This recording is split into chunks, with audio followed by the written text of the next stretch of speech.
કામ ચોરી કરી સાહેબ એ મને રોજ લખોટીમાં ટાક ટાક જ કરતા હતા એટલે હું કંટાળી ગયો હતો એટલે પછી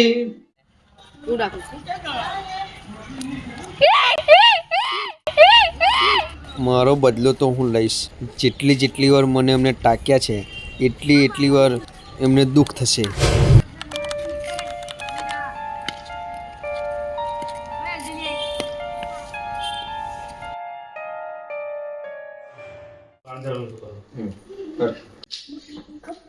તને તો ફાંસી થાય ફાંસી